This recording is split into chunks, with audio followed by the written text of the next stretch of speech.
তোমাদের সাথে একটা ছোট্ট নেল এক্সটেনশনের ভিডিও শেয়ার করি। তো এখানে দেখো প্রথমেই আমি ভালো করে কিউটিক্যাল পুশ করে কাট করে নিয়েছি। তারপরে দেখো এখানে আমি টিপসগুলো বসিয়ে নিচ্ছি ফাইলিং করার পর।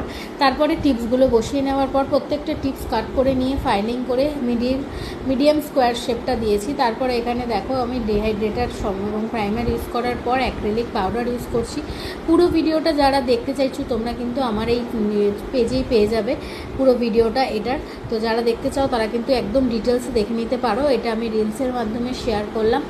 তো দেখো এখানে আমি অ্যাক্রিলিক পাউডার ইউজ করে নিচ্ছি। অ্যাক্রিলিক ইউজ করার পর তারপরে দেখো ভালো করে ফাইল করে নিয়েছি। ফাইল করার পর আবার রিশেপ করে নিচ্ছে আরেকবার। রিশেপ করার পরে তারপরে কিন্তু এখানে আমি পলিশ ইউজ করব। তো এখানে দেখো আমি পলিশ ইউজ করছি।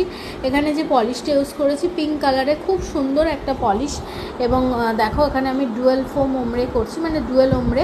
তো এখানে ওপর থেকে নিচে আর একটা নিচ থেকে ওপরে দু রকমের ওমরে আমি করেছি। এবং দেখো কতটা সুন্দর লাগছে, একদম ভীষণ সুন্দর একটা কালার। এবং তারপরে দেখো ওপর দিয়ে আমি একটা প্লাস্টিক 3D ফ্লাওয়ার আটকাবো এবং অ্যাক্রিলিক 3D ফ্লাওয়ার করেছি। যারা ফুল ভিডিওটা দেখতে চাও তারা কিন্তু চলে যাও, ফুল ভিডিওটা দেখে নাও। ফুল ভিডিওতে কিন্তু ডিটেলসে সমস্ত কিছু দেওয়া আছে, কারণ এই ছোট্ট ভিডিওতে সব কিছু শেয়ার করা তো পসিবল হয়নি। তোমরা ওখানে গিয়ে দেখে নিতে পারো।